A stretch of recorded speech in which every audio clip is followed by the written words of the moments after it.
Cue Dave and Ryan in 3, 2, 1. It's Dave and Ryan's movie review. I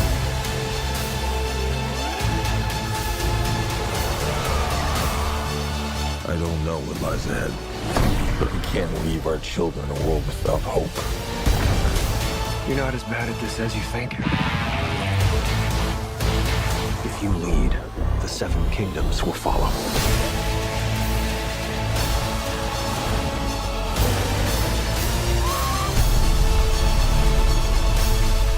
Hey, Dave and Ryan here, back for more, and this time around, it was time for Aquaman 2: The Lost Kingdom. All right, this movie's going to set you back about 2 hours. It's rated PG-13. I would say for some violence, maybe some language, and there's some scary images in this movie. Yeah. Like my mime. Okay.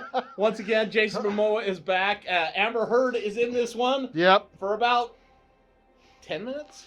Yeah, total screen time probably about 10 minutes. And maybe 30 words of dialogue. Did she have dialogue? She had some. Not a lot. Randall Park is back. The gentleman from that played Manta is back. Dolph Lundgren is back, as is Patrick Wilson. Yep. So, once again, it's all about Aquaman dealing with life now that he is the king of Atlantis. He has a son, and, just dealing with everything that goes on as trying to run a kingdom and everything like that. And then it gets into some gray area where we're screwing up the planet again, which is really, I think, what most Aquaman movies should be about when we're talking about the oceans. Environment. I think that's what was the one big key thing with Aquaman all the time. So he has to go and break his brother, Patrick Wilson, don't call me brother, out of jail. Angry brother. That's right. And they come back together and take care of the greater evil, I guess, yes, so to speak. There were parts, believe me, okay? Don't believe him. I wanted this movie to be awesome.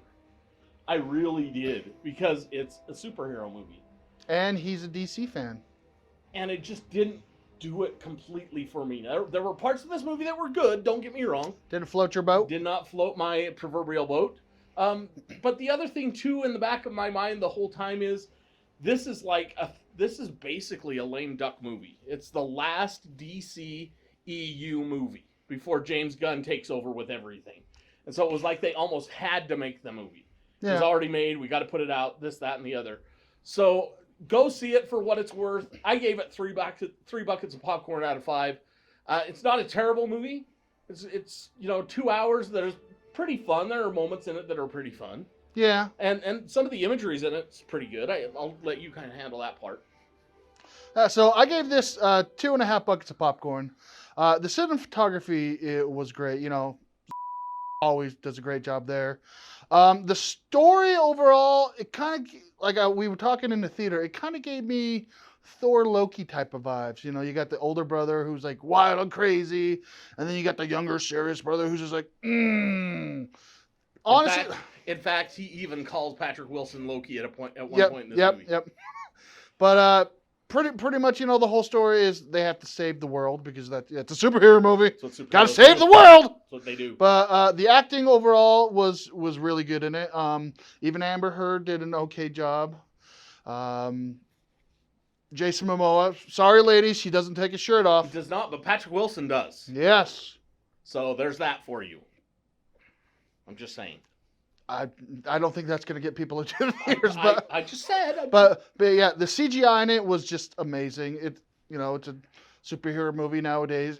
All of them are just amazing, unless like they're Gummy Bear Flash. But we're not going to talk about that because there was another movie that was worse than The Flash this year. That's right, and we'll talk about that coming up on the show in a week or so. Yeah. But like I was telling Ryan, after the first Aquaman movie, they're rumored that they were going to do a movie about the trench, the creatures from the trench. Yeah, that would have been a cool movie. They threw that one out, but this is James Wan's chance to get some of that in there. Now, James Wan is known for the Conjuring movies. He did some of those, so he is kind of based in horror movies. But you get some of that vibe in this. Like I said, there are some scary images. And all in all, it's a good movie. Is it a good movie for the holiday? Sure, why not? It's a fun time in the theater. I'd go see it. Go get your Momoa on. Go get your Momoa. Take your Momoa and go. That's what I would say. Ooh, go see Momoa with a mimosa. That. All right. It's a brunch date. It is. So until then, well, one thing, you know what? Have a Merry Christmas. Have a Merry Have Christmas. a Merry Christmas, and we'll talk to you soon. But until then, go see a movie. And subscribe. And Facebook and YouTube. And we're getting some pretty good comments on YouTube, so keep that up.